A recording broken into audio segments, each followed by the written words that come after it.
Kia ora koutou. Welcome to everyone for the Upper Clutha Community Board, Wānaka Upper Clutha Community Board meeting, 8th of May. We're going to start proceedings as we often do with a karakia, and I'd invite Cody to do that. No mihi o te rā, ki te whānau e hui hui nei. Kia tau te rangimārie e, kia whakatāpua tātou. Mi ngā mea, e whakapono anō tātou. Kaumi e, ui e, tātou. Kia ora. Thank you very much, Cody. Just a reminder to everyone that this meeting is being recorded and will be uploaded onto the QLDC YouTube page and meetings page later on. Welcome to everyone. Catherine, thank you for coming along. Catherine Harborough is our General Manager of Finance, Risk and Assurance on the Executive Leadership Team for QLDC, so lovely to have you here. And thanks to Councillor Smith, Quinton, not a member of the Community Board, but is a key member of our discussions. To the press, Mandy, Rowan, thank you for taking the time to come along, and to members of the public. Many of you we will hear from in the public forum session. There are no apologies, so I don't need to move anything there. But if there's any leave requests, now is a good time to let Matthew know. Yeah. 28th of June to the 13th of July. Anyone else got leave requests? That's so short and sweet. I'll just get you to make sure on the run of meeting the Matthew to put in the leave. I don't think the leave is there. It's been deleted out. So I'll move that. No, so we don't need to move leave requests, do we? So no apologies, leave requests from John. We'll move on to declarations of interest. So everyone's seen the agenda. Any declarations to declare? We're all very good there, fantastic. No matters lying on the table, there's nothing left over from previous meetings there. So we'll move on to the public forum. And Oliver, you're first up. We've got 3 minutes for the public forum. And Oliver Harkis is from Out and About. And welcome to our meeting, Oliver. Kia ora koutou. Let's get this underway real quickly because I always run out of time. I'm Oliver Harkis. I'm the Chairman and Festival Director for Out and About Wānaka Charitable Trust. So we run Pride, among other things. I just wanted to talk to you today about a few things that we're doing and a few things that I'm looking to ask you guys to help us with. We became a registered charity last year in October 2024 after operating as a charitable trust. We're the only dedicated rainbow charity in the Queenstown Lakes district. We focus on visibility, inclusion, education and mental wellbeing. Our main part of our program includes Wānaka Pride Week and our Pride Street Party. A few of you guys have been before, and I'd like to see a few of you at the next iteration. We are in the process of setting up some other support groups, intergenerational coffee mornings, some youth collaboration, but we're looking for that. So that's going to take a little bit more time. But what I wanted to talk to you about was the Lake Wānaka Centre, which to me is a central community venue and should be a community hub.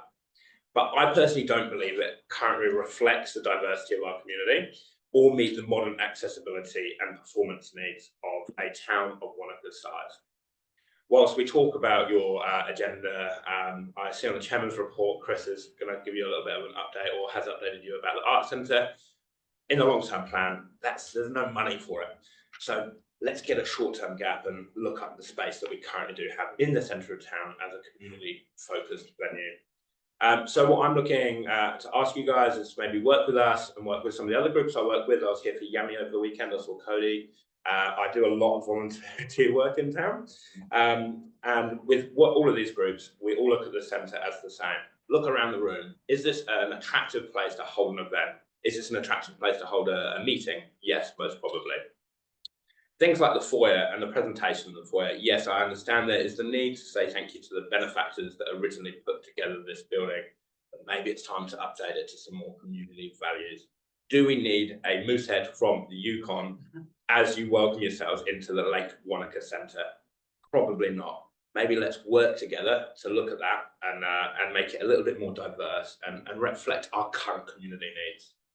The other areas that I'd like to talk about are lighting and audio, performance infrastructure, capacity and functionality. This venue 20 years ago would hold 1,000 people and we'd have a great party in here. Nowadays we can hold maybe 500 and have a bit of an average shindig. But the big one for me is accessibility.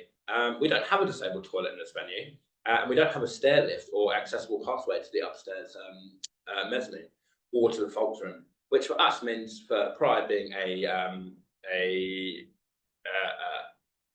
an accessible event to our community means we can't use half the space. Which means even if we could fill 500 people in here, actually we can't use the whole space. So what I would like you guys to do as you are looking at the asset reserve funds today is maybe look at using some of that money to benefit the local community for the next couple of generations while we continually plan for the art centre, which may or may never eventuate. I think a $100,000, $50,000 to $100,000 worth of investment into this venue from the Wānaka Community Board and their reserve fund would increase the amount of events and functions we can hold here. Who has seen a band here of actual any value other than maybe 20 years ago? We see the Festival of Colour do fantastically well here, but actually they don't make money from their events here because they can't fill the space because there's only 500 people here. So working with us and the council and our other local community groups and our other charitable trusts in Wānaka to actually relook at our space. And that's what I'm asking you guys to do. And what I'm asking you guys to do is go to council and figure out why the space that we have here is used more as a meeting space than an actual potential arts and community space. Well put. Thank you very much, Oliver. Two things. Have you met Christine Schaefer? Do you know Christine? I do know. Great, yes, that's the most important thing. Yeah. And do you know that moose was the one that was actually seen in Fjordland about 2 weeks ago? The time travelling moose. Yeah. Thanks very much. Thank you very much, Oliver. Well played. Briefly on it. No, we're going to move on to the. Thanks very much, Oliver. We're going. Dana. Is Dana here? She's there, but I just got up there and I'm just going to sit and listen to instead today, so I'll withdraw my request to speak. Fantastic. Thank you, Dana. Thank you for letting us know. And is that Dana? Is that how? Dana. Thank you, Dana. I appreciate you coming, continuing to come in. Thank you. Pierre, you're from Electrify Wānaka, which is fantastic. And Jonathan, thanks for joining Pierre. We've got a 5 minutes for you guys because it is a deputation report, so we look forward to hearing what you have to say. Thank you. Kia ora koto katoa. Thank you for the opportunity to be present today. Jonathan and I started Electrify Wānaka at the end of last year, thanks to the groundwork laid out by Rewiring Aotearoa. Our goal is to promote the economic, social, health, and environmental benefits of electrification. The team at Rewiring Aotearoa has shown that today in New Zealand, it already makes economic sense to electrify everything. It is cheaper for families to heat their homes with electricity, to cook with electricity, and to drive electric vehicles. Rewiring Aotearoa's work also shows the economic opportunity for our country to benefit from cheap and clean renewable electricity. And it specifically shows the opportunity for farmers to electrify and to become part of a national energy grid by installing medium-sized solar battery systems on their land alongside the farming operations. But beyond the economic opportunity alone, a rapid electrification of the country would help our health by cleaning up our air. It would also be a step change in climate action by making fossil fuels obsolete in most areas of our lives. We are very happy that the Council is already embracing the same vision for a fully electrified district as described in the regional deal proposal. Electrification and localized renewable electricity generation are key for the economic well-being of our district thanks to cheaper energy costs. But it is also essential for resiliency in case of natural disaster and necessary to meet the Council's 2030 decarbonisation targets and Destination Queenstown's regenerative tourism targets. With Electrify Wānaka, we are looking forward to working alongside the Council to help accelerate the realization of this electric vision. Our work so far has been mostly focused on communicating with the community. Through public stands at New World and at the Sunday Market, and through our first public presentation at the library, we have already shared with many in the community information about how they can beat the cost of living crisis by electrifying. We have also been present at the ANP show, and we will be present at the Electrify Queenstown event in 2 weeks. We hope that many of you will also be able to attend this exciting event featuring world-class presentations and panels for 3 days in Queenstown from the 19th until the 21st of this month. Closer from here, with Electrify Wānaka, we are now mostly focusing on 2 specific projects. First, seeing how popular or limited interactions with the community have been so far, we are looking for funding to print enough flyers similar to those we passed on to you, to distribute them across Wānaka in order to reach the whole community at once. Secondly, we have started a conversation with the council to review the solar installation rules in the district plan. We realized while at the ANP show that farmers in the district were facing many more barriers than in neighboring areas to install solar systems on their land. We identified some of these barriers we have in the district plan and reached out to Mike Tillen and Dave Wallace to see if these rules can be reviewed. As the rules go against the stated vision of the council to fully electrify the district, we are optimistic that the council will review them, and we hope that you will support our request. We have many other projects to help electrify Wānaka faster, and we hope that we can work with you towards this goal. Also, if you are personally interested in being involved, we are inviting you all to join our mailing list and our monthly meetings. We are reaching the end of our 5 minutes, but we are happy to answer any questions you might have. We have another couple of minutes. Yeah, thank you for really clearly articulating that. Team, any follow-up questions or observations around Electrify Wānaka? Do you have a direct contact with Aurora? I think I connected you with Aurora at some stage. Have you got direct line? Yes. Obviously, it's a big player with the energy resiliency challenge that we've got, and the cable coming, a new cable having come through. We had a meeting with Mike Fletcher and Mark. And it was very positive, and very supportive of what we are doing. Our main ask was mostly around the 5 kilowatt export limit that we have at the moment that we would like to see lifted.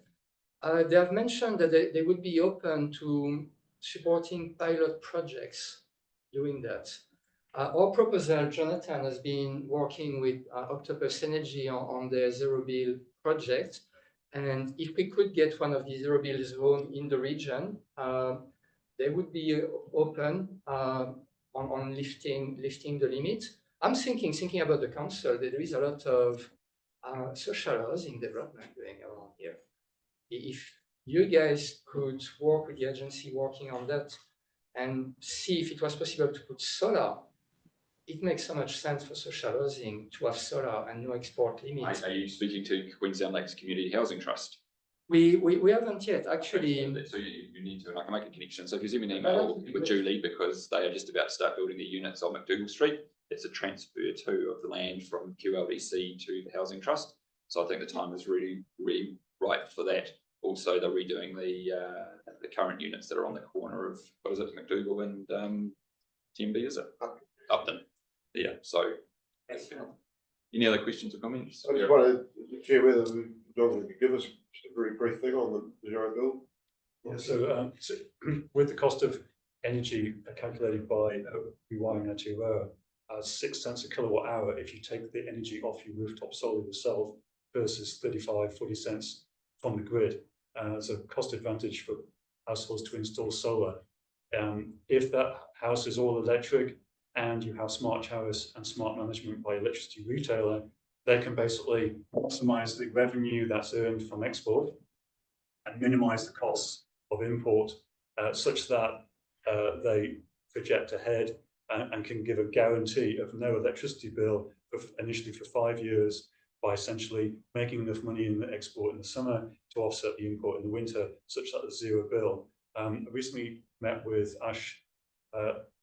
Ashley Light he's a GM for Queenstown Medical Centre.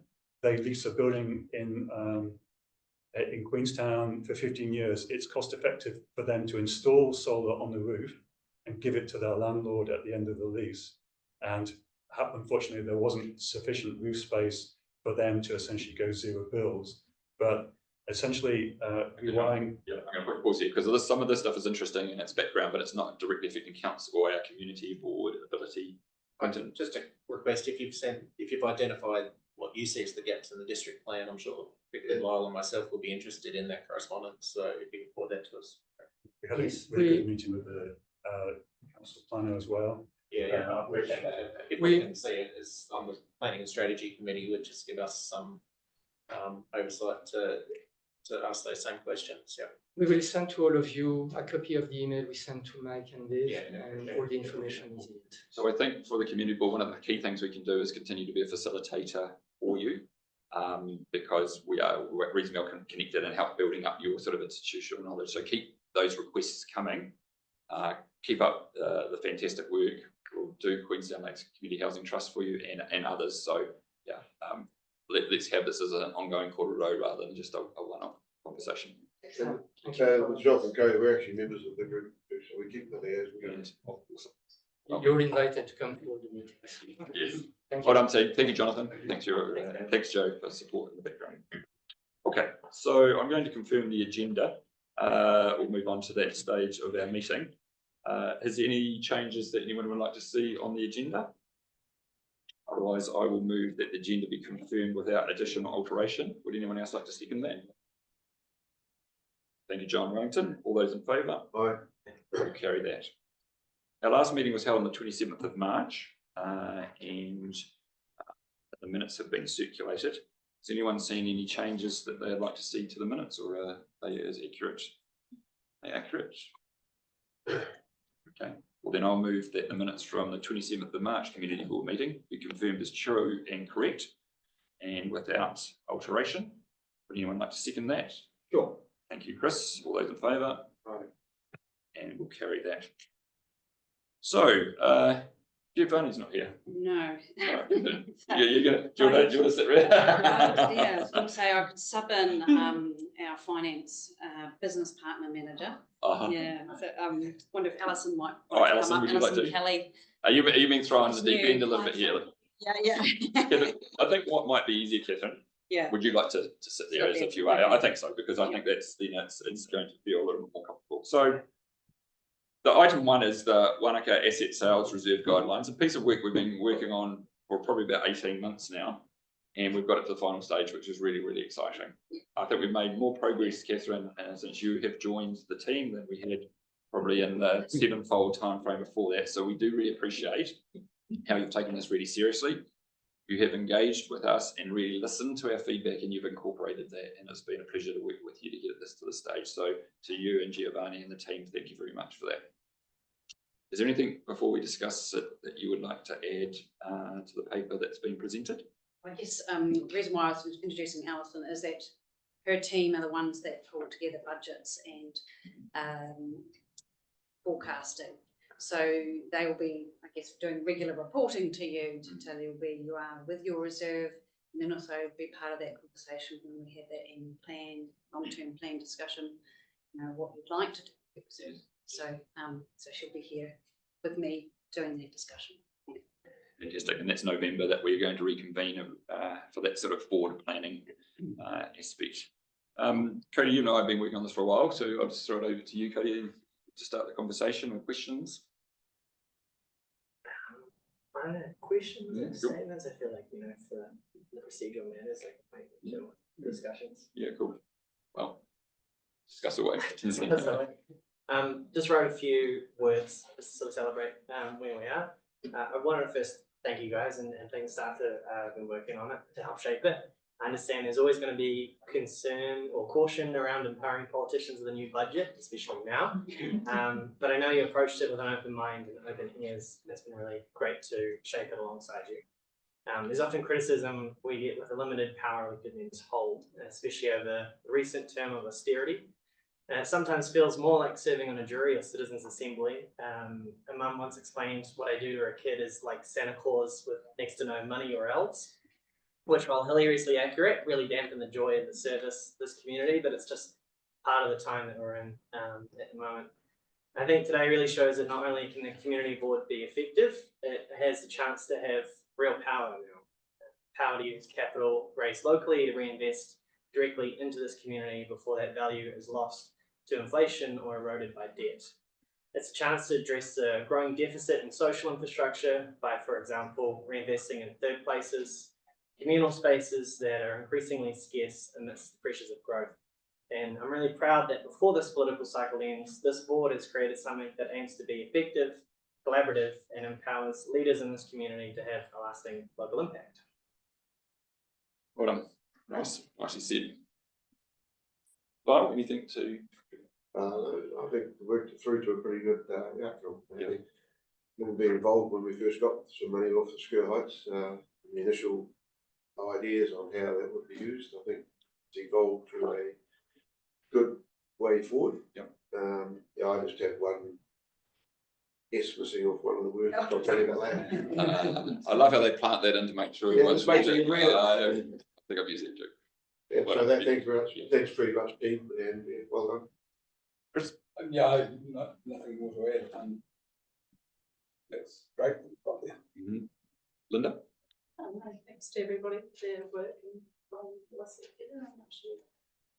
All looks really good. Darren? Thanks, everyone. Yeah, I think, it's certainly a good step in the right direction. There's always been a one that I've been on the community board, sense of detachment over being able to determine our destiny, as it were, and have a more a closer involvement with how funds are applied. I think it's a big step in the right direction. Yeah, a lot of us stood on the desire to re-empower the community board, and it's really good to actually see that this is a step towards that, and I really appreciate that you come to the party on that, that you've been with us, so thank you. Yeah, look, obviously we've been through this a few times. Probably the allocation to the Wānaka swimming pool was the largest one, and the more recently the Luggett pool and the and other things. So it's always been tricky to, and this helps inform how these should be dealt with, which is great. They've definitely all been challenging and all been tricky. So anything that helps us along the way. And, obviously we've had recent media around the Ironside Drive land, which obviously adds to that a substantial amount. So it's appropriate timing. So I think the message to the community is that we want to see the ideas now. We have now got access to be able to influence a large amount of capital, sitting at the moment about 4 mil and maybe getting up to 8 figures. Yeah, up to 8 figures maybe when Ironside Drive is sold. And, we're looking to partner with the community and to look at community placemaking projects. Yes, there are certain guidelines that we need to follow. So I just think that once upon a time it was like, it's all too hard, or the community doesn't have a budget in it, and now it does, and a very clear pathway as to the guardrails for the decision making. But I think we want, as elected members, to have particularly our partners out in the community to come to us with ideas and with really bold community making ideas, knowing that we can play a tangible role in actually bringing them about. So I think that's the message now, and this is a document that clearly outlines that and facilitates that. So I'm going to move this again, having put quite a bit of work into this, and I'll let maybe colleague on the right could second that. So I'd like that we note the contents. I move that we note the contents of the report and recommend to council, the final step, that the approval of the Wānaka Asset Sales Reserve Fund 2025 guidelines be adopted. Cody would second that. That's fantastic. All those in favour? Aye. Anyone against? Wonderful. Great piece of work. Well done. Thanks. Adam, would like to join us. It's good to see you. Thanks for coming in again for a licence to occupy in Rosella Lane. It's familiar to us because it's another air monitoring piece of infrastructure. Anything particularly different about this one other than its location from the ones that we've done in Tenby Street and exactly. Great. Yeah, cool. I won't go around the table because we have been here before. It's great that we're able to support ORC and making sure that our air quality is monitored and kept as healthy as possible. Has anyone got any specific questions about this particular location or purpose in Rosella Lane? Great. Just a comment that the telephone tower beside it caused angst amongst the community. So I hope they don't think this trailer is leading to something different. I was also going to ask if it measured EMF signals. No, pretty cheeky. Another comment I think as well, if I may. I think recently we had some reports coming out to say that the air quality in Maui was quite low. I think particularly over winter, particularly the way it's sitting down. So I'm very supportive of understanding the real data and being able to make measures in order to improve the quality for Maui residents. Even I reside there, so see it. I'd like to move. Happy to move. So Cody has moved that we note the context of this report. We grant a license to occupy in Rosello land to ORC for the temporary mobile air quality monitoring station. And that we authorise this report and resolution to be made available to the public as part of the next Chief Executive's report to Council. Do I have a seconder for that? Barry, I saw that. Thank you, Barry. You're seconding that. All those in favour? Anyone against? Carried. Great. Making good progress through this meeting, and then we're going to move straight into our workshops, which have some real depth to them as well. So the final thing on, Adam, thank you very much. Yeah, it's almost like we're so used to you popping up and doing this. So I should have. Thanks for your hard work on it. Are there any more? Sorry, are there any more that you're expecting to come through? Is New Year's Eve Wānaka has just been launched. So oh, sure, but no more air quality. No, okay, so that's we've done this. Okay, thank you. Thanks, Adam. Thanks for making it happen.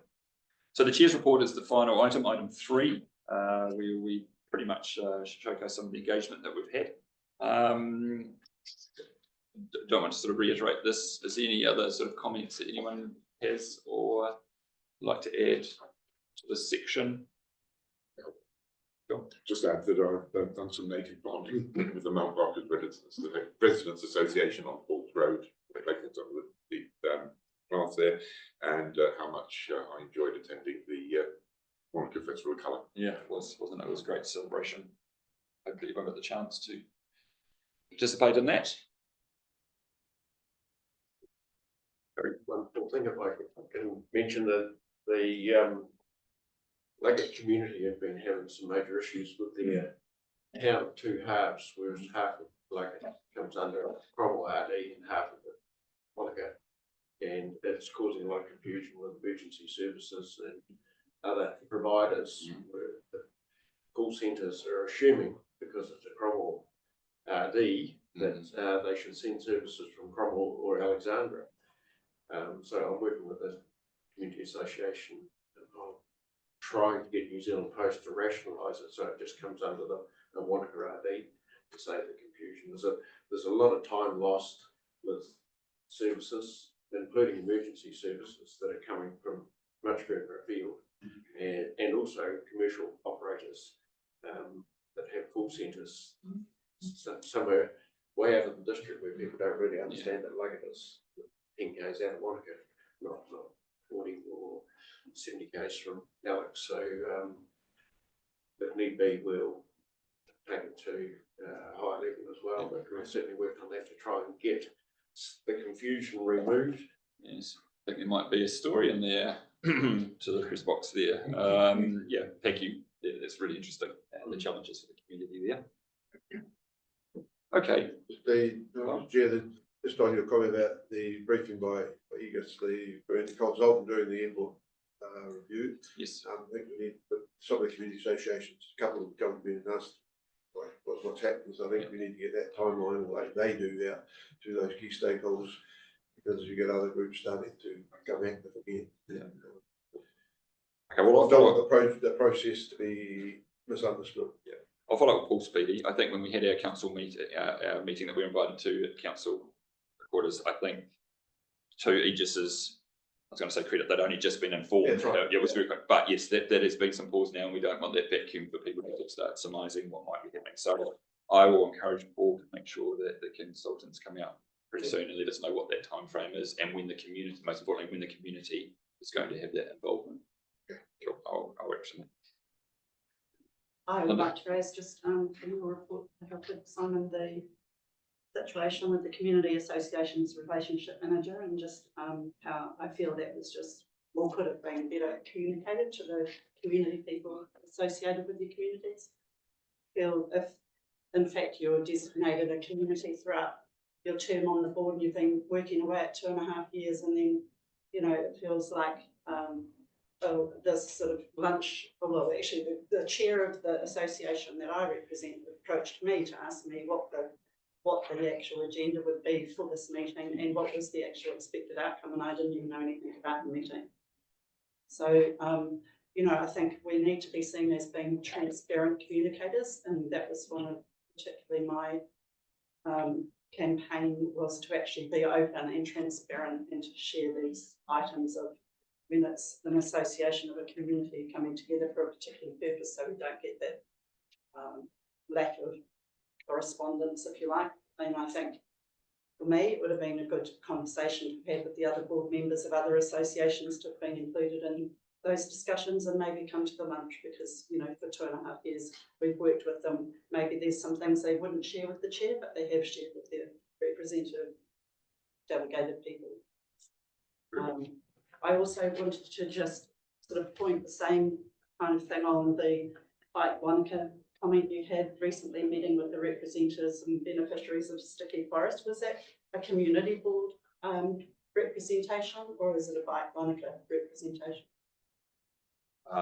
We had you and us, for Quentin and I, to have a coffee, and Wānaka let us know an update as to some of the discussions they were having with Wānaka, with the Sticky Forest beneficiaries. Yeah, because it's interesting the statement you make here to understand the latest thinking of how we can support this continued community access and ability to recreate in Sticky Forest. Is that what the whole community wants, or is that a Wānaka approach? It's very clearly a Wānaka approach, and we listen just like any other sort of coffee that we have here. So if they, it's in their court, and Wānaka will have to come to us if they want broader community support. Thanks. But just on that, when did you talk about the section 293 thing with Wānaka? Possibly, I don't know whether they're a party that could be part of. Sorry. Yeah, so no, I don't think it was that. Okay. That update, the planning strategy followed that meeting. Oh, okay. Oh, sorry. Yeah. Just a couple of other things. One was these community board invites that come to, like the community hub one came on the day of the event, and sadly, you know, I couldn't make that. So if councillors or the chair receives invites for the board, we maybe have them come a little bit of advance so that we can actually arrive at the event rather than just on the day of the event. What was the event, sorry? It was actually the community hub out at Cannon's Paddock. Which is the volunteers, yeah. Whether you say you enjoyed attending and thank you, well, that arrived on that day. So Why did I do it? I don't know how I was there. I don't know how it came out, but yeah, okay. Anything else, Linda? I did attend the Anzac Day ceremony, which I also didn't note into my report. It was a beautiful event on the lakefront. I just wanted to sort of open the discussion around the wheels of Wānaka. I was one who was sitting in the traffic from Meadowstone to Three Parks for 45 minutes to an appointment with a local business. And in the end, the business just had to close for the day because nobody could make their appointments. And I felt that really there should be some compensation offered by the organisers of that event for these businesses. So they really struggled on that day. And I don't do social media. I'm sure there would have been a lot of chat about that. But I felt like there was absolutely no traffic management plan in place. Or a very inadequate one there. I saw you cycle past me on your bike. It's the way to get much. But it was like, yeah, you've got an appointment somewhere, say, and you're not going to be sort of mobile afterwards. You can't sometimes always buy. And one of the workshops we've got after this, immediately after this, is about the event, about events, and I think that's probably the forum to bring that up, because if we've got the event strategy. Mentioned in your chair's report, there's been a great success with greater numbers. It is, yeah, maybe for the event, but the business owners need to come into that conversation. Anything else that anyone would like to raise? Otherwise, I'm going to move that the chair's report be accepted and noted and accepted. Anyone like to second that? Thank you, John. Those in favour? No. Anyone against? Carried. Fantastic. So we have reached the conclusion of the meeting at 10:35.